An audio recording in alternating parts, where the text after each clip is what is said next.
Are you satisfied with your understanding of sustainability? If not, like me, imagine a journey together, a pluralistic one, with innovators, startup, academia, NGO, all together looking for solution to the greatest challenge of our time. I'm Samuele Tini, and this is the Sustainability Journey. And welcome to another episode. And today we will discuss with a change maker her work, her experiences in the Arctic, and her work on forever chemicals. We are pleased to host today Elena Doms. She's the head of Earth Plus. Thank you so much, Elena, for being here with us today. Hi, Samuele. Thank you so much for inviting me. I'm super excited to have this conversation with you. Elena, you have an impressive CV. You are now all over the forums. You are discussing and meeting, the people, a wide audience discusses sustainability. But as the usual question that we ask, who is Elena? Can you share your background? What also sparked your passion for sustainability? I was born and raised in the Arctic, right next to the polar circle. Spent 18 years there, and actually haven't realized until very recently of how maybe different my childhood was, because I remember dark, long polar nights, cold ones. I remember amazing northern lights. I remember being surrounded by ice, my mom dressing me up in layers of clothes, my dad carrying me to the kindergarten all the way in his arms so I don't get too cold. And I haven't realized how precious being surrounded by ice was until I started seeing it melt away. And that sparked my passion for sustainability because Arctic is warming 4 times faster than the rest of the planet. So when I compare how things were when I was a child and how things are now, they are very, very different. So that experience really showed me how important it is to protect the Arctic and how important climate action is all over the world. And the second thing that sparked my passion for sustainability are my 2 kids. I'm a mother and I have a degree in energy and climate. And after I learned everything, the science behind, I got very concerned about their future. And I want to make sure that they have a good future like all the other kids in the world. And that's my second reason of working in sustainability. I now live in Belgium. I've had a long corporate career, spent 11 years at MasterCard working on digital transformation and sustainability. And now I'm head of Earth Plus, and we are on a mission. What we want to do is we want to create the largest soil and CO2 cleanup in history with nature. And I will make sure to share a little bit more about that. That is really wonderful. And the work, I can see the work that you did, your experience in the Arctic that we see now is you see the tipping point and the melting of the ice. That is one of the clear demonstration, and still we need, if we need it, that really we are in turbulent times. And one of the things I really like from you, it's your solution. You had another company, Biotech, and then now you are working on Earth Plus. Really, you have focused on cleaning soils from forever chemicals with plants. So can you explain a bit? Because we know that we are all concerned on how much we have polluted the earth and also we have polluted our soils. So how you do it? So let me clarify something a bit. Biotech and Earth Plus, we work in partnership. So we work together on the solution. And actually, the solution was inspired by the pilot last year.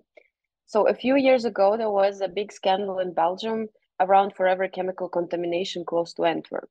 It was found high, close to the international chemical company. It was all over the news. It was found high in people's blood. They were advised not to pick the food from their gardens, eggs from their chickens. They advised their children not to play outside in the gardens anymore. And this international chemical company was asked to look for solutions to clean up that pollution. And CEO of Biotech, Frederik Verstrater, together with Sophie Tess, who is a postdoc at the University of Hasselt, they decided to run a pilot with this international chemical company to see if the pollution could be cleaned with plants. Now, we are not talking about the very hot spot of the pollution. The hot spot should be cleaned with traditional methods, because otherwise with nature it would take a very long time. But they really focused on mid to low pollution in the areas around that was never economically feasible to be cleaned. And it was just staying over there. Otherwise, scientists are concerned it would stay there for millennia. So they focused on those types of grounds and they planted industrial hemp there. Now, Sophie, she's an expert in cleaning soils with nature. She has done lots of different projects, and Frederick is very passionate about decarbonizing construction, and he saw that industrial hemp was used also to clean Fukushima and Chernobyl. So that's why they decided to choose this plant, and they wanted to prove the impossible. Just to explain you how impossible that sounded like, this is the group of forever chemicals. It's called forever chemicals. So that means they do not decompose in nature. And scientists are worried that they will stay there for millennia. These chemicals were made to be indestructible because they're incredibly useful in consumer products. So they make them non-stick and water resistant. And that's why we can find them in a lot of our everyday items, and there are no substitutes. That's why they're being produced. But the production process itself releases the pollution, and that pollution can travel quite far. So it's been found in alarming doses in the Arctic ice, even in the blood of polar bears. So that's how far it can spread. These chemicals can only burn at 1,400 degrees. That's why they're called forever. And we cannot burn our soil, right? The traditional methods are mainly focusing on excavating the ground and putting it somewhere else. But if you look at the scale of pollution in Europe, there are thousands of contaminated grounds, the same in the US. And for the rest of the world, there is not even a map yet showing where the pollution is. But the water samples, they sometimes return 10 times higher contamination. So that means the soils are very polluted as well. So that's just to illustrate the scale of the problem and how impossible it sounds to be able to clean this pollution with plants and nature. Frederick and Sophie, they planted industrial hemp, and they realized that hemp acted like a pump. It took out the pollution through the roots of the plant, and it stored it in the leaves of the plant. The stems of the plant remained clean, and so did the pollen of the plant, because that was very important to prove for the bees. They didn't want to make sure that contamination spreads again and that it harms the bees either. And industrial hemp is loved by the bees. It's amazing for biodiversity as well. So they realized that only the leaves are polluted. They split the leaves from the stems of the plant, and they destroyed the leaves at high temperatures. But the stems were clean. And industrial hemp has amazing properties. That's why they actually also chose this plant, because it grows very tall in just 3 months. It grows to 3.5 meters. And in those months, it absorbs from the air 4 times more CO2 than a young forest in a year. So in 3 months, it does 4 times more than a young forest in a year. It's also incredibly versatile in terms of types of materials that you can produce out of it. You can make car bodies. Porsche, for example, produced a racing car body out of industrial hemp in 2019. You can make fishing nets out of it. You can make clothes out of it. But most importantly, you can make construction materials. And why that is key? Because construction emits 40% of our global greenhouse gas emissions and creates 30% of waste. So hemp has amazing potential in terms of decarbonizing construction and making it circular. They took the stems of the plants and they created hemp wood out of it. And also they helped create bodies of circular EV chargers for the cars, together with Power Station in Belgium. Please don't think that this is a magic pill. As I said, we're talking about forever chemicals. So for mid to low contaminated ground, sometimes it would take years or maybe dozens of years to clean it. But in comparison of these chemicals staying there for millennia, in comparison to them intoxicating us and causing all kinds of diseases, and in comparison to the future of our children, I think it's an amazing solution, because while in those years we were cleaning soils, we're also massively reducing CO2 by capturing it in the plants and putting it in the construction materials, circular ones, that has amazing potential to build our cities.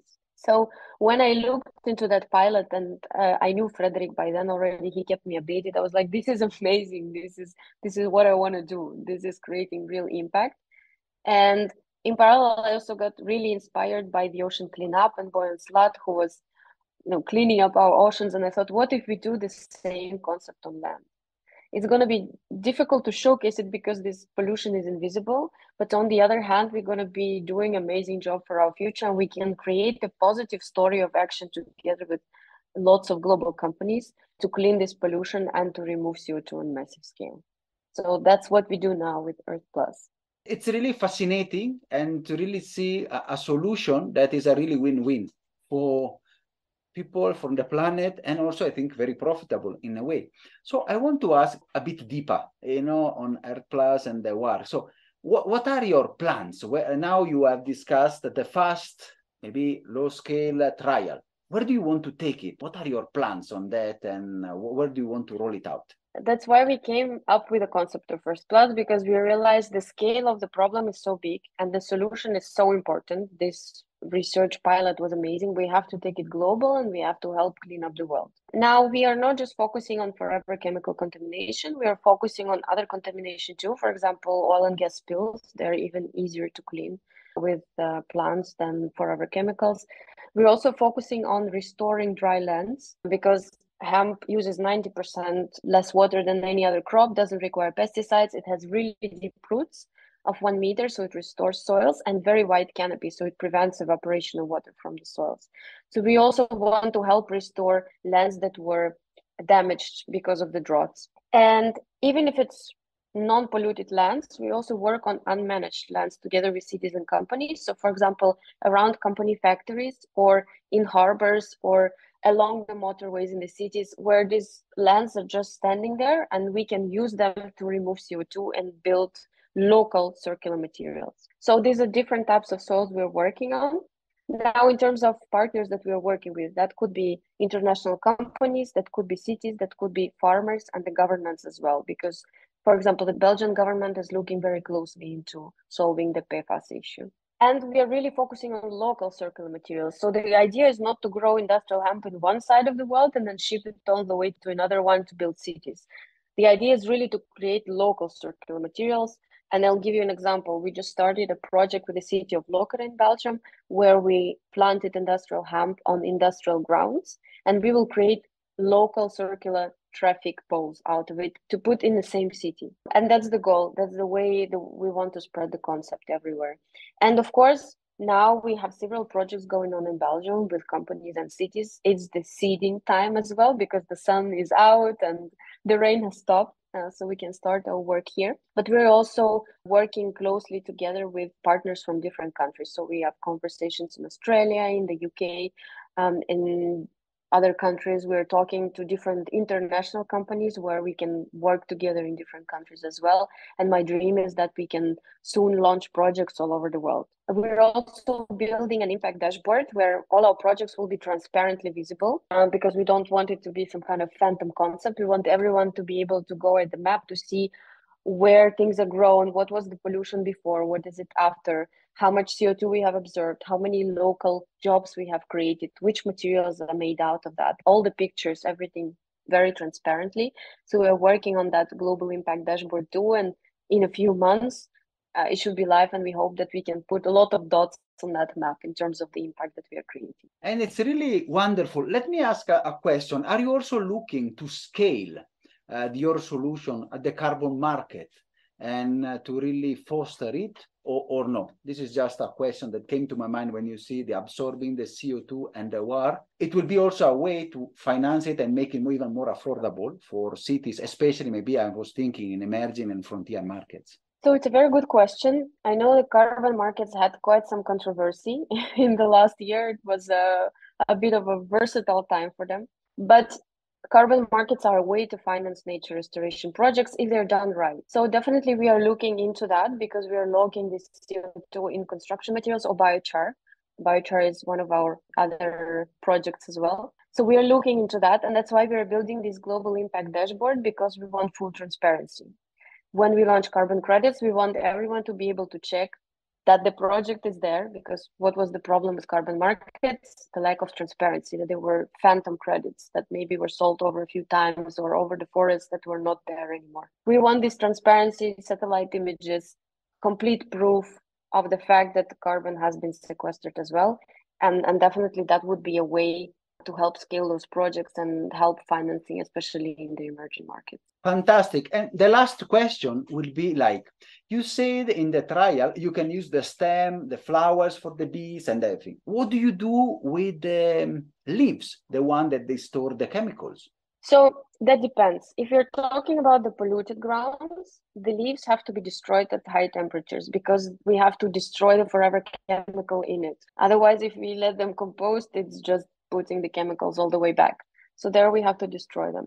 If we grow hemp on non-polluted lands, like in lands in cities or around companies that don't have contamination, then we can use the full plant to build the construction material. So then it's even more CO2 reduction and less work in terms of splitting the plant, but just using the whole of it. Thank you. And no, just a curiosity when you were discussing, and it's really interesting. So you can see it's a way, a simple way, as said, to destroy this forever chemical. I mean, and less impactful than the traditional removing the soil and then the excavators and movement. Exactly. You're very right.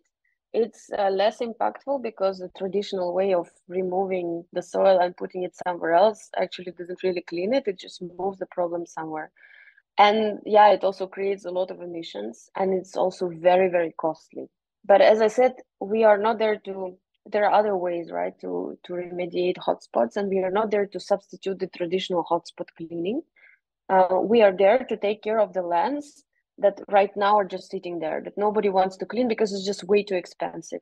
And we bring the economic model to cleaning them while using nature, while restoring. I think that we often think that technology and engineering will solve all of our problems, but actually nature is extremely powerful. And according to WWF, in the last 10 years, nature removed 54% of man-made greenhouse gas emissions. So we truly believe that with nature, we can have a solution. We truly believe that if we use nature, if we help nature, if we restore nature, we can get ourselves out of the mess that we have created. Yes, indeed, definitely. That is also the spirit of many of our episodes that we had before. It's really restoring nature and really use what we have to really solve the issues. And really, you have now transition and you have worked now at many forums and work. So in your journey of many discussions, you have been at many forums. So what has been the most rewarding project or experiences that you have done so far? So it took me a while to figure out what exactly impactful I can do. It was a question I've been asking myself for years. It became especially urgent during the pandemic, you know, when everyone had a bit of time to think and we started realizing that we are really impacting nature and ourselves in a way that shouldn't be the case. But definitely, I feel now with Earth Plus that that's something that I want to do further, and that's something that really helps to create impact. This has been so far the most rewarding project. It was also a project that we created together with Frederick Verstraete, the CEO of C Biotech. So it feels very differently when you're working on something that you help bring to life and something that you know and believe is really, really impactful on so many fronts. And it's really the journey of becoming a change maker on such a, I mean, I would say, incredible mission, you know, to clean the soils, to really do restoration, to decarbonize construction, to absorb CO2. It's really a huge task. And you said also that you mentioned sometimes in one of the talks that it took you 10 years to get into the sustainability field and the work. So what were the barriers that for you, and maybe which advice you can give to people that they want to maybe aspire to become a change maker like you? Which barriers do they have to overcome? For me, it took a while because first I thought I was missing education. So I did get an education, but that did not help me get any responses from companies on my CV. And then I thought, then I need to get experience because you know companies are always looking for experience. And even though the amount of sustainability roles is growing really fast, I saw other people, you know, being lucky on getting them by chance. That was not my case. I thought, okay, I need to add experience now to my profile. And that was also really key. That's something that really helped. And the thing is, you can get experience anywhere. I started getting it internally in the company. I worked back then at MasterCard, so I approached a lot of executives in a lot of different departments with ideas, and I started doing a lot of projects that were on top of my role. But on the other hand, I was doing something that I really loved, and I was getting experience in the process. I also reached out to different NGOs and entities outside of my work and started doing projects there too as a volunteer. So, for example, I was a vice chair of innovation and sustainability subcommittee at AmCham, where we worked with a lot of different companies to see how we can help scale sustainability. And little by little, I started getting that experience. But what also really, really helped is getting out there and building a personal brand. I realized that if no one knows that there is Elena Doms, who is incredibly passionate about sustainability, who has a degree in it, who has experience in it, and really wants to work in there, if no one knows that, I won't be able to transition into a role that makes impact. And I started really using LinkedIn a lot. I launched a podcast. I was doing interviews with people. I did a lot of networking. I started going to events as well. And I also started to publish a lot of content in terms of sustainability there. And that really helped create my personal brand. So if we look at it backwards, the first 10 years, I was kind of hoping it would happen by itself. Yes, I was applying for roles, but I never got any response. And when I really put my mind into it and said, okay, now is the time. And I don't want others to waste that time either, because we have 7 years to cut our emissions globally by 50%. So we don't have this 10 years of waiting, right? It's the action. When you put your mind to it, it's putting yourself out there, it's getting that experience, it's letting people know that you're really passionate about it. And I did a webinar also to help people like that to get into sustainability. It was called The 5 Mistakes People Make When Getting into Sustainability. I'm happy to share the link if your listeners want to get on that journey and they need some tips and advice. I'll readily share it. The recording is available publicly on LinkedIn. Fantastic. And this is something that also responds to the question that many people, they ask to us and send to me. It's really how we can get the job, how we can do something in sustainability. And this is also the way to learn, engage. And this also, our small drop is our journey here to really make and give voice to change maker like you. Maybe just let me add on top of that. A lot of people are very passionate about getting in sustainability, and that's why they did that webinar, because I also received a lot of questions. But ultimately, in the end, every job can be a sustainability job, and every job has to be a sustainability job in the future as well. So even if you are stuck in a job that you think you're not making an impact, think what type of projects you can do to make sure that you do something around sustainability. And that can be a start. It's just a shift in the mindset, but it helps to kind of get the creativity going. If it's IT, you can work on the servers, you can work on the website to make them more sustainable, right? You can look into emissions that are created by cloud services or by those servers and how to reduce them. If you're working in marketing, you can see, how do I turn my marketing to sustainable marketing, and how do I market the goods that are really good? You know, any job can be a sustainability job, and that's something to take into account when embarking on this journey. And thank you for so much for that. It's your place, in every place we can do a sustainable choice and really work. So we are approaching the end of the episodes. And one thing I wanted to ask before we do our closing question and discussion is something that I stake out from your, I must say, very polyhedric profile. So you have done so many things from the Arctic. Now you are working on this mission. You have done public speech and work. So one thing that really struck me, so you were also, a sportswoman. And you played also for the Belgian national team on a sport that I didn't know. It was underwater hockey. So a question that is also a bit more light, but not that light, because we know that this is also a good way to raise awareness and get to young people, to be aware and work. So how do you see the connection between the sport and sustainability? So let me first clarify. I was not really a member of the national underwater hockey team for Belgium. By chance, I was on a couple of trainings because we went to a swimming pool together with a friend of mine, and they said, "Oh, actually, it's closed, but we are training here. Do you want to join?" And because it's an unknown sport, but a very cool one, where you play hockey literally at the bottom of the swimming pool, they said, "We are looking for new members to join our team because we don't have enough to go to the international traineeship." So that's why we gave it a try together with my friend. It was really cool to learn that, and really cool to say that we actually trained with the Belgian national team. But I do other sports. I do tennis, I do cycling.